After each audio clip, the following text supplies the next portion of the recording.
کہ اپنی دنیا کے لیے اولیاء کو استعمال کرنا اور اولیاء سے صرف ان کے نظاموں کے مقابلے پر ان کو صرف خود غرضی کے لیے استعمال کرنا، بزرگوں کے نظام کے لیے یہ رخ اتنا نقصان دہ ہے کہ میرے آقاؤں میں ایک میرے آقا نے یہ بات فرمائی کہ سید صاحب اس رخ کے اوپر مریدین کو اور خانقاہ کے نظام کو لے کر مت چلو کہ تم ان کے تمہارے کاموں کو ان کے بنا کر وہ تمہارے نظام میں استعمال ہو اور پھر ان کا ذہن یہ بن جائے کہ ہم اولیاء کے اور اولیاء کے نظاموں کے بھی مانیں گے اس وقت میں جب کہ وہ ہماری مانیں، اولیاء کو مجبور نہیں کر سکتے۔ یہ بہت گمراہیت کا رخ ہے۔ پھر کہاں لے جائے گا وہ رخ؟ وہ رخ ان کو صرف اور صرف نیمبو پانی والوں کے پاس سے پہنچا دے گا کہ دنیاوی کاموں کے مقاصد کے ساتھ میں جو مرید اور خلیفہ اس نظریے کے ساتھ میں چلے، ان کے کاموں کو اگر تمہارے کہنے پر اگر ان کے کام بنائے جا رہے ہیں اور ان کا مزاج اگر بگڑ جائے گا نا، تو یہ تو ایسا ہے کہ جیسے کلکٹر کو آپ حماقت کر کے گھر پر بلائے اور اس کو یہ کہے کہ ہمارے گھر میں جھاڑو جھاڑ۔ تمثیلاً اور مثالاً یہ ہے کہ تم اتنی حماقت اور جرأت کر رہے ہو کہ راجن شاہ ولی کو، تاج الاولیاء کو اور میرے بزرگوں کو اور میرے آقاؤں کو اپنے دنیا کے کام پر لگا رہے ہیں۔ کتنی بڑی گمراہیت کی بات ہے۔ یہ رخ ہی غلط ہے۔ طریقت کے نظاموں میں یہ رخ نہیں ہے۔ جب یہ رخ آتا ہے اللہ والوں کا نظام رب سے جوڑنے کا نظام ہے، رب سے کاٹنے کا نظام شیطان کا نظام ہے، وہ چاہے وہ سفید شیطان ہو کہ کالا ہو کہ پیلا ہو کہ نیلا ہو، سمجھ میں آ رہی بات؟ دھوئیں والا ہو کہ بغیر دھوئیں کا ہو، مگر وہ رب سے کاٹنے والا ہوگا وہ نظام۔ اگر پیر بھی رب سے کاٹ کر اپنی طرف میں، اپنی ذات کی طرف میں کہ میں کرا دیتا ہوں تمہارا کام، وہ ہو جاتا ہے، تم یہ کرا دو میں یہ کرا دیتا ہوں، وہ اگر ایسی ساز بازیں چل رہی ہے تو رب سے تو کاٹ رہا ہے نا۔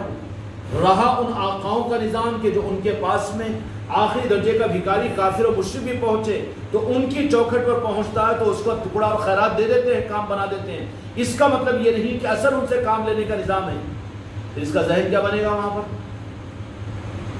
عرس میں ہم پیسے دیے بغیر وہاں کا عرس کیسا ہوتا جی؟ ہم پیسے دیے بغیر وہاں کا لنگر کیسا ہوتا جی؟ ہم آستانے کو تعمیر کیے بغیر وہ آستانہ کیسا بنتا جی؟ کتنا بڑا مجرم بن جائے گا اس معاملے کے اندر میں، وہ بنے گا کہ نہیں بنے گا؟ اس لیے رخ بالکل غلط ہی غلط ہے۔ جیسے جرت نہیں کر سکتے تم اپنی حماقت سے، تم ہوں گے اپنی جگہ کروڑ پتی اور ارب پتی، دعویٰ کر رہے ہوں گے تم اپنی جگہ عرش الہی پر جاتے ہیں اور بزرگوں میں ماشاءاللہ اپنے آپ کو بزرگ تم سمجھتے ہوں گے، لیکن آقاؤں کے نظام کو، عوام کو یہ گمراہ مت کرو کہ جیسے کلکٹر کو بلا کر تو اپنے گھر میں جھاڑو نہیں دلوا سکتے، اتنی ہمت نہیں کر سکتے، ڈیڑھ چوہے چبار کو کر سکتے کیا؟ تو پھر یہ نظریہ آقاؤں سے میں کام کرا دیتا ہوں تمہارا، نعوذ باللہ لا یعوذ باللہ، کتنی بڑی گمراہیت کا رخ ہے۔ اور یہ نورانی حجابات ہے، اور یہ چیز ہوتی کیوں پیدا کہ جو اپنے دل سے دنیا کا سائل رہتا ہے۔ اس سوال کو ختم کرو۔ پانی آنے سے پہلے پال بھرنے کی بات ہے نا جی، بزرگوں کی بات، تو مطلب کیا ہے؟ خود کا علاج خود کرو۔ اگر دل کسی کے مال کو دیکھ کر اس کی طرف متوجہ ہو رہا ہے یا اس سے کچھ امید اور تمہارے دل میں اگر سوال پیدا ہو رہا ہے، تو دل کے سوال سے بچانے کے لیے میرے آقاؤں کی تربیت کا نظام یہ رہا کہ اس کو لگا دیتے ہیں اس کے دل سے سوال کو ختم کرانے کے لیے۔ بھائی انہوں تو بیچارے ماشاءاللہ گھر کو لے جا رہے تو مجھے کپڑے تو بنائیں گے اور 1000 روپے تو نذرانہ دیں گے، ہاں انہوں بلا رہے ہیں تو پھر آنے جانے کے گاڑی کا کرایہ دیں گے، یا پھر حضرت کے ساتھ رہتے ہیں تو حضرت کو 1000 روپے دیے تو اپنے کو 100 روپے جیب میں ڈالیں گے۔ اس طرح کے دل کے سوالات جو ہوتے ہیں نا، اچھا ہے اس سے سوال زبان سے جو کر رہا ہے، اور زبان سے سوال کرنے والا بھی نظروں سے گر کے رہتا کہ نہیں رہتا؟ یہ زبان سے سوال کرنے والا مخلوق کی نظر سے گر جاتا ہے، اور دل سے سوال کرنے والا رب کی نگاہ سے گر جاتا ہے، اللہ والوں کی نگاہ سے گر جاتا ہے۔ اس لیے جن کے دلوں کے اندر میں سوالات کا رجحان پیدا ہوتا ہے نا، ان کو وہ اولیاء کاملین اور پیران کاملین زبان کی سوالوں کی ذلتوں سے ان کے دل کے سوال کو ختم کرواتے ہیں۔ اللہ قانون کو ہمیشہ ہر ایک کے لیے نہیں بدلاتا، اور خدا سے خدا کے قانون کو کوئی بدلا نہیں سکتا۔ سوائے ایک ذات کے، دو جہاں کے مالک میرے آقا حضرت محمد مصطفیٰ صلی اللہ علیہ وسلم کی ذات کیا ہے معلوم ہے؟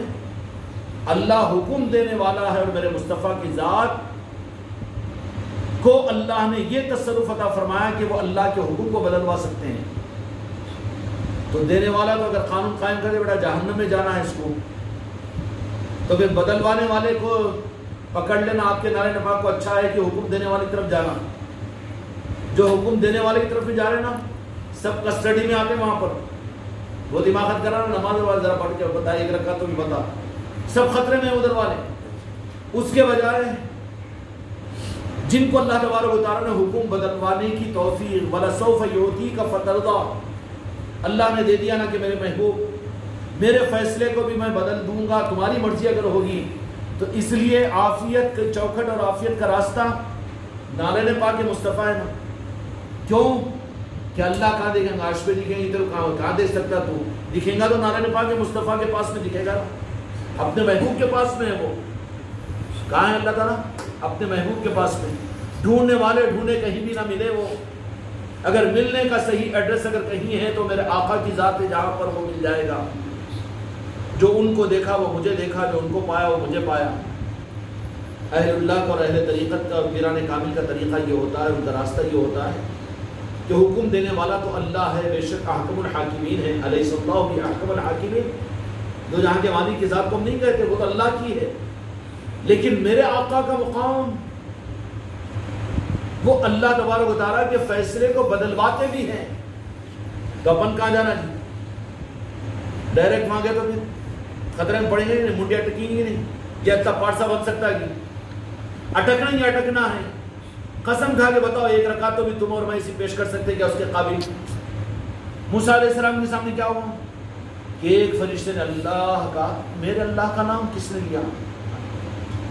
بس ایک مرتبہ بھی اللہ کا، اللہ کی عظمت کے ساتھ اس کے قابل ہم نام لینے کے قابل نہیں ہیں۔ پھر لے دے کہ ہم فقیروں اور ہم غلاموں کو اور ہم بیکاریوں کو سوائے نالے پاک مصطفیٰ کا کوئی راستہ بتانا تو ان کو خطرے میں ڈالنا ہے نا۔ اگر وہ کسی کی رعایت اور کسی کی پرواہ کرے گا تو صرف میرے آقا تو جہاں کے مالک ہی کرے گا۔ اس لیے ہمارا راستہ کیا ہوتا ہے؟ نالے پاک مصطفیٰ، نالے پاک مصطفیٰ۔ اور نالے پاک مصطفیٰ تو میرے آقا نے نالے پاک کو صرف مدینہ پاک میں محدود نہیں رکھ لیا، بلکہ پوری دنیا کے اندر میں اپنی امت کی سہولت کے لیے پہنچا دیا اور پھیلا دیا۔ نالے پاک کی نسبت آل علی اور اولاد علی کے اولیاء کی چوکھٹیں بنا دی کہ جو وہاں پہنچ گیا وہ نالے پاک مصطفیٰ تک پہنچ گیا۔ اور خدا کی قسم ہندوستان کے اندر میں نالے پاک مصطفیٰ کی اصل چوکھٹ خواجہ قادیان خواجہ معین الدین چشتی اجمیری رحمۃ اللہ علیہ کی آستانہ اور آپ کی چوکھٹ ہے۔ ہاں سے پھر ڈسٹریبیوٹ کر دیا خواجہ قادیان نے اپنے نانا جان کی امت اور ہم کمزوروں کے لیے کہ جاؤ تم کو ہمارے تک بھی آنا، مگر عظمت تو اپنی جگہ ہے۔ وہ جو چوکھٹ ہے خدا کی قسم کوئی اور چوکھٹ اس کے برابر نہیں ہو سکتی۔ کوئی تقابل میں نہیں لانا ہمارے پیر کا آستانہ ہم کو ہے جی خواجہ جی کی چوکھٹ، گیا بیٹا گمراہ ہو گیا، ہو ہی نہیں سکتا وہ۔ اس لیے کہ وہ چوکھٹ کو دو جہاں کے مالک میرے مصطفیٰ نے قائم کروایا۔ ہندوستان میں اجمیر شریف سے زیادہ عظمت والی چوکھٹ کوئی دوسری ہو ہی نہیں سکتی۔ سمجھ میں آ رہی بات؟ کیوں کہ میرے آقا نے اس چوکھٹ کو قائم کروایا ہے راس مدینہ منورہ سے، تو چوکھٹ کے مقابلے پر کوئی دوسری چوکھٹ نہیں۔ ہم کو ہماری خانقاہ میں ہے نا جی، ہم ہمارا اپنے پیر کی چوکھٹ پہ نا جی، ہم کو راجن شاہ ولی کی چوکھٹ مل گئی نا جی، ہم کو تاجی سب کچھ صحیح ہے، لیکن اصل چوکھٹ سے وہ کنیکٹڈ ہے۔ تو اصل چوکھٹ کون سی ہوگی؟ اجمیر شریف۔ خواجہ خواجگان کی چوکھٹ کئی کے لیے ہے؟ نالے پاک مصطفیٰ کی خیرات اور بھیک مانگنے کے لیے اور مہر لگوا لینے کے لیے ہے میرے خواجہ جی کی چوکھٹ۔ اور وہاں پر جا کر میں سونا خریدتا ہوں جی، اور یہاں پر آ کر میں وہ خریدتا ہوں جی، میں یہ خریدتا ہوں۔ خریدنے کا مطلب وہ نہیں، مگر اس آستانے کا مقصد ہی اگر کچھ اور بنا لے، میرے دنیا کے کام بن جانا جی، میں وہ مسئلے حل ہو جانا جی، میں آ کے چادر چڑھاؤں گا جی، منت میں کرتا ہوں، یہ ایمبیسیز ہے یہاں پر تو مہر لگا لے۔ اور یہ مہر وہ مہر ہے جو دو جہاں کے مالک نے راز خواجہ خواجگان کو عطا فرما دی۔ اس لیے وہاں پر چراغی کی جو دعا ہوتی ہے نا خواجہ خواجگان کی آستانے پر چوکھٹ پر، وہ دعا جو خواجہ خواجگان نے میرے مصطفیٰ کی بارگاہ میں قبول کروا لیا تھا، جب دعا کی تھی خواجہ خواجگان نے کہ یا اللہ میری محبت میں قیامت تک میرے چاہنے والے میرے آستانے پر دور دراز سے چل کر پیدل جس حالت میں بھی آئے، میری محبت میں جو آئے گا تو اپنے پاس میں ان کو رضا کا پروانہ اور میرے آقا کی نوازش عطا فرما دینا۔ تو وہاں پر ندائے غیب سے مدینے والوں کی آواز آئی کہ معین الدین تمہاری وجہ سے، تمہاری محبت میں جو تمہارے پاس میں قیامت تک آئے گا ہم اس کو اپنی بارگاہ میں بھی قبول کریں گے۔ ایمبیسی سے قریب نواز کی چوکھٹ، اس کو مارکیٹنگ مت بناؤ، وہ رخ غلط ہے میرے مریدوں کا اور خلیفاؤں کا بھی کہ اپنے دنیا کے کام و کاج کو لے کر وہاں پر جاؤ، وہ کام تمہارا راجن شاہ ولی کے پاس میں ہوگا، تاج الاولیاء کے پاس میں ہوگا، لیکن وہ ہندوستان کے لیے، اہل طریقت کے لیے وہ ایمبیسی سے وہاں پر جاؤ تو مدینے کا ٹھپا تمہیں ملے گا، وہاں جا کے آپ سونا خریدو۔ میں کروڑ پتی ارب پتی ہوں، ہیرے کی انگوٹھی پہن کے ہوں، سونے کی چین ڈال لیا ہوں اور چاندی کے 4 چھلے ڈال لیا ہوں، اتنے زلفے پال لیا ہوں، اب وہاں ڈھونس جما رہا وہاں پر، وہاں کیا ملے گا؟ وہ تو ایمبیسیز ہے، کلیریفیکیشن اسٹامپنگ وہاں پر ہوتی ہے، اس کو بازار مت بنا، وہ تو کہاں ادھر بھی مل جائے گا نا۔ جا تیرے جادو ٹونا ٹانگ دے دو، جا سیلانی کو، جا ساویر پاک کے پاس میں، اور وہ کہاں ہے چوکٹیں قائم کروا دی، کینسر کا انسر کا مسئلہ ہے تو جا حاجی علی کے پاس میں، اور کوئی مسئلہ ہے تو وہاں چلے جا یا یہاں چلے جا۔ اس کا مطلب یہ نہیں کہ چلے جاؤ، ان آقاؤں کے پاس میں جاؤ، اپنے آپ کو حوالے کر دو کہ ہمارے لیے جو بہتر ہے وہ کرو۔ ارے تیرا کینسر الگ، تیرے کینسر کو ٹھیک ہے جا کے مانگا، وہی اس کے لیے بیٹھ گیا وہاں پر 4 مہینے 8 مہینے 10 مہینے، لیکن کینسر تو تیرا ختم ہو گیا، لیکن گیا جہنم میں سیدھا، تو کیا فائدہ ہوا تیرا کینسر کا ختم ہونا؟ اس لیے اولیاء کی چوکھٹوں پر جاؤ تو سرکار آپ کی بارگاہ میں آ گیا ہوں، جو میرے لیے بہتر ہے وہ مجھے عطا کیجیے، یہ دعائیں مانگنا، ان کے اوپر ڈھونس نہیں جمانا کہ یہ کر دو وہ کر دو، یا پھر ایسی باتیں ان لوگوں کے لیے ہے جو منتیوں والے ہیں، لیکن تم اہل طریقت ہمارے خانقاہ محمدی کی نسبت رکھنے والے ہو تو پھر میرے آقاؤں کے اوپر اپنی طرف سے مسلط نہیں کرنا، کیوں وہ تیرے لیے بہتر ہے کہ نہیں ہے، رب کا فیصلہ تیرے لیے کیا ہے تو نہیں جانتا نا۔ اس لیے آقاؤں کی بارگاہوں میں جاؤ تو سرکار آپ کی بارگاہ میں آگے ہماری ضرورتوں کو آپ ہم سے زیادہ جانتے ہیں، ہمارے لیے جو بہتر ہے وہ عطا کرو، یہ سوال کرو وہاں پر، ہنسنا نہیں سوالوں کے اندر میں، پھر کیا کریں گے وہ نہیں، سوال تو صحیح ہے، اب اس کے اوپر پھر وہ فیصلہ کریں گے، ورنہ دنیا کی بھیک دے کر تجھے آخرت اور نسبت ختم کروا دیں۔ اس لیے بہت ہم نے دیکھا ہے بعض لوگوں کو جو اجمیر جا کر آئے، جہاں کے نظام ان کے نظروں کے سامنے آئے، اس کے باوجود آج اس اجمیر کی چوکھٹ کو نعوذ باللہ وہ شرک کہہ رہے ہیں، بزرگوں کے نظاموں کو وہ گمراہیت کہہ رہے ہیں۔ کون؟ جو جا کر آئے، دیکھ کر آئے۔ کیوں؟ اسٹیمپنگ الٹی لگا دی نا وہاں کہ خواجہ خواجگان سلطان الہند آقا جی کے مقام کو تو سمجھو، کہاں مدینے والوں کو مقام کے سمجھنے کی چکر میں ہیں، اور کس دھوکے کے اندر پڑے ہوئے ہیں کہ تم میرے آقا مدینے والوں کی عظمت کے مقام کو سمجھ سکو گے۔ ارے قرآن ظاہر نہیں کر سکتا میرے مصطفیٰ کی عظمت کو، تو تم نعتوں میں پڑھ کے دھوکہ دینے کی چکر میں ہے۔ میرے آقا کی ذات کو کیا کھیلو تماشا سمجھ لیا تو؟ رب یوں کہتا ہے، رب یہ کہتا ہے وَرَفَعْنَا لَكَ ذِكْرَكَ، رب یہ کہتا ہے قرآن میرے آقا کی حقیقت کو ظاہر کرنے سے قاصر ہے، تو 15ویں صدی کا عالم اور مولوی اور پیر یہ کہے کہ میں عشق مصطفیٰ کو اور حقیقت مصطفی کو ظاہر کرتا ہوں، تو دھوکہ نہیں ہے وہ۔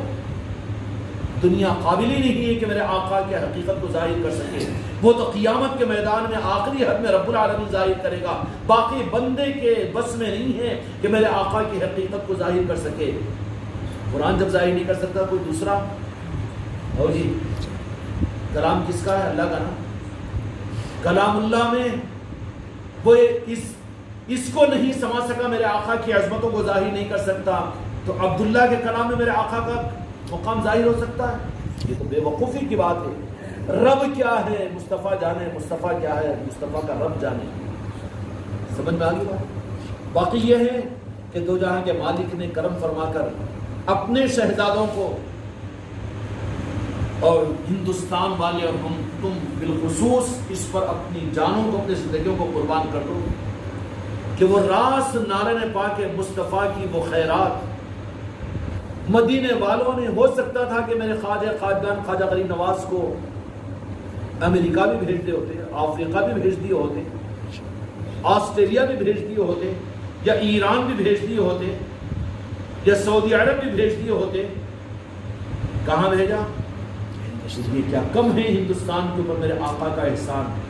اور اتنا احسان ہندوستان والوں پر میرے آقا نے فرمایا. وہ کتنا بدنصیب اور کتنا کمینہ ہے وہ کہ میرے اس آقا کے احسان کی بنا قدری کرے اور خواجہ خواجگان کی عظمت کو نہ جانے. اس لیے تمہاری ہماری زندگی کا مقصد ہی یہ ہے کہ اپنی زندگی کے اندر میں کچھ ایسے لوگوں کو خواجہ خواجگان کی عظمت سمجھا دو، ان کو ان کا مقام کی پہچان کروا دو. خدا کی قسم تم کامیاب ہو. اس لیے ہم کہتے ہیں کہ ہندوستان کے ہر مسلمان کو بھی ایمان اور معرفت یہ نہیں بلکہ جنت کا داخلہ بھی خواجہ خواجگان کی مرضی کے بغیر نہیں ہوگا. اللہ تعالیٰ ہم کو اور آپ کو اپنی موت کی آخری سانس تک خواجہ خواجگان کی نسبت کے ساتھ ہماری روحوں کو ہماری جسموں سے نکالے. بحق لا الہ الا